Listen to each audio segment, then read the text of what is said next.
तो आखिरकार भारत आ रहा इजराइल से एक मालवाहक जहाज गैलेक्सी लीडर को कथित तौर पर अपहरण कर लिया गया है। और आपको बता दें, इसे किसने अपहरण किया है, क्या इसमें ईरान का हाथ है, वो भारत क्यों आ रहा था और इसमें क्या सामान था, किस तरीके से इसे अगवा किया गया और उसके बाद क्या कंडीशन रखी गई है, जानेंगे इजराइल ने इस मामले में क्या कहा है। जियोपॉलिटिक्स में इस वक्त एक उथल पुथल मच गई है इस घटना के बाद। आइए जानते हैं इन खबरों को विस्तार से। तुर्की से भारत आ रहे एक मालवाहक जहाज गैलेक्सी लीडर को कथित तौर पर यमन के हुती विद्रोहियों ने रविवार को हाईजैक कर लिया। इस जहाज पर कई देशों के नागरिक सवार हैं। घटना के पीछे पहले इजरायली रक्षा बल का नाम सामने आया, लेकिन बाद में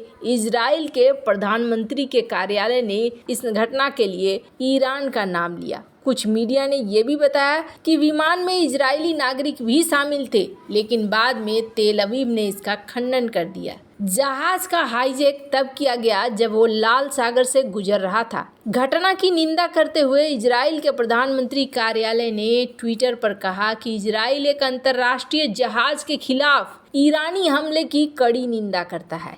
जहाज जो एक ब्रिटिश कंपनी के स्वामित्व में है और एक जापानी फर्म द्वारा संचालित है, इसे यमनाइट हुती मिलिशिया द्वारा ईरान के मार्गदर्शन में अगवा कर लिया।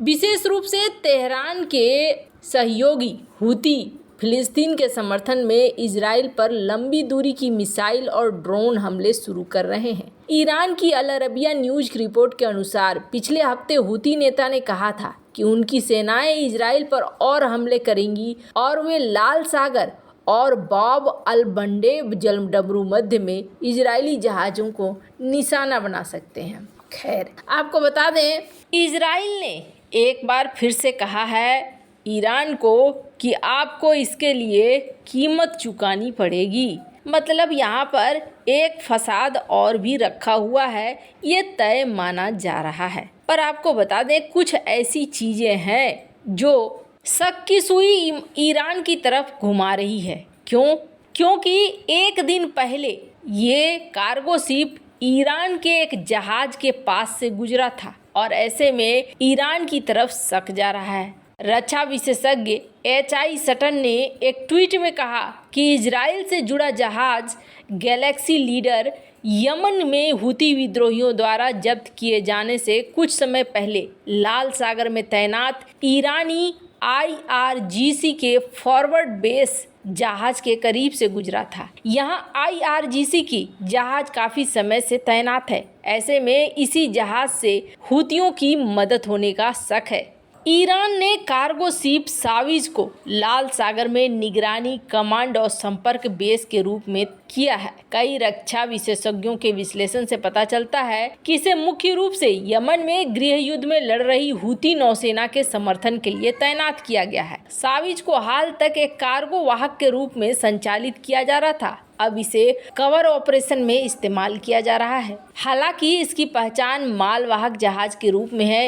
ये जहाज AIS यानी कि स्वचालित पहचान प्रणाली टक्कर से बचने के लिए उपयोग किए जाने वाले ट्रांसमिशन के साथ लाल सागर में यातायात की निगरानी करने के लिए तैनात है। ईरान समर्थित हुती विद्रोहियों ने लाल सागर में हाल के सालों में कई खतरे पैदा कर दिए हैं। उन्होंने अक्टूबर 2016 को UAE के नौसैनिक परिवहन HVS-2 स्विफ्ट पर एंटीशिप मिसाइल से हमला किया था। उन्होंने अमेरिकी नौसेना के युद्धपोतों को भी निशाना बनाया। 30 जनवरी 2017 को उन्होंने रिमोट कंट्रोल विस्फोटक नाव से सऊदी फ्रिगेट अल मदीना को टक्कर मार दी। 2017 में ही साविज भी इसमें शामिल हुआ। यह भी माना गया कि साविज ने ही हुती विद्रोहियों को खुफिया जानकारी प्रदान करते हुए इस हमले में एक एक्टिव भूमिका निभाई है।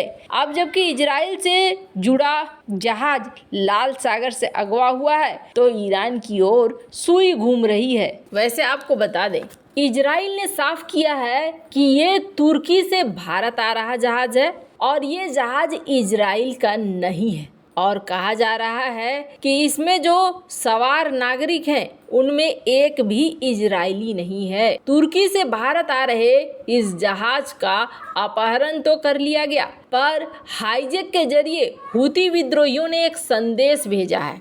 हूती विद्रोहियों का कहना है कि हम पकड़े गए जहाज के चालक दल के साथ इस्लामी नियमों के आधार पर व्यवहार करेंगे। से हूती विद्रोहियों ने रविवार को ऐलान किया था इजरायली कंपनी और इजराइल के झंडे लगे जहाजों को उनकी सेना टारगेट करेगी। गाजा पर लगातार इजरायली हमलों के बीच इस तरह का ऐलान किया गया था। इसके अलावा उन्होंने सभी देशों से कहा था कि इजरायली कंपनियों के जहाजों से अपने देशों के नागरिकों को हटा ले। 22 से 25 क्रू मेंबर हैं इस जहाज में और रिपोर्ट तो ये कह रही है कि जहाज जो है उसमें हिस्सेदारी है इजराइल के एक बहुत बड़े बिजनेसमैन का। हालांकि इजराइल कह रहा है कि जिस जहाज को कब्जा किया गया है वो उनका नहीं है बल्कि तुर्की का है। इजरायली डिफेंस फोर्स ने एक ट्वीट किया और कहा कि दक्षिण लाल सागर में यमन के पास हूतियों की ओर से कार्गो शिप का अपहरण एक बेहद गंभीर घटना है। ये एक ऐसा जहाज है जिस पर एक भी इजरायली नहीं है। ये जहाज अंतर्राष्ट्रीय नागरिक दल के साथ तुर्की से भारत के लिए रवाना हुआ। आपको बता दें, क्या ये जहाज इजराइल का है? इस जहाज पर बहामा का झंडा लगा हुआ था। ब्रिटिश कंपनी के रजिस्ट्रेशन वाला है। इसका आंशिक स्वामित्व इजरायली टाइकून अब्राहम अनगर के पास है। वर्तमान में ये एक जापानी कंपनी को लीज पर दिया गया है। 7 अक्टूबर को इजराइल पर हमास ने हमला किया और उसके बाद लगातार इजराइल की ओर से गाजा पर बम बरसाए जा रहे हैं और हूती लगातार इजराइल का विरोध कर रहे हैं। जहाज पर यूक्रेन, बुल्गारिया, फिलीपींस और मैक्सिको के चालक दल हैं। अब माना जा रहा है कि इसके बाद चीजें और बिगड़ेंगी और हो सकता है ये युद्ध कहीं ईरान की तरफ न बढ़ जाए। वैसे आपको बता दें, एक तस्वीर देख रहे हैं आप, इसमें आप देख रहे हैं ईरान के सर्वोच्च धर्मगुरु को। दरअसल ये सर्वोच्च धर्मगुरु पहुंचे हुए थे रिवॉल्यूशनरी गार्ड कॉरपोरेशन के यूनिट में, जहां इन्होंने एडवांस मिसाइलों के बीच में दावा किया कि उनकी ये मिसाइलें इजराइल और अमेरिका दोनों की सबसे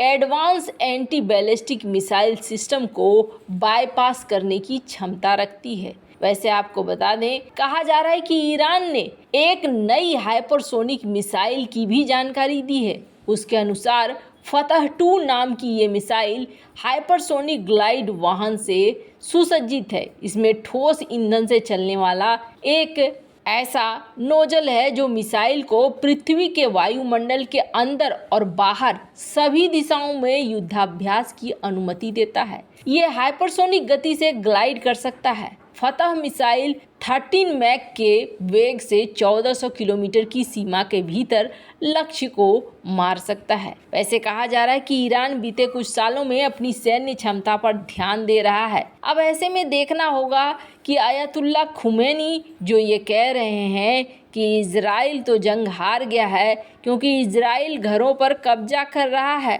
जंग का मतलब होता है हराना, लेकिन यहाँ पर इजराइल खुद ही हारा है। घरों को रौंदकर, अस्पतालों को रौंदकर सिर्फ अपनी खींच निकाल रहा है और कुछ नहीं। वैसे इन सब मामले में आपकी क्या राय है, कमेंट कर जरूर बताएं। जल्द मिलते हैं अगले वीडियो में नई खबर के साथ।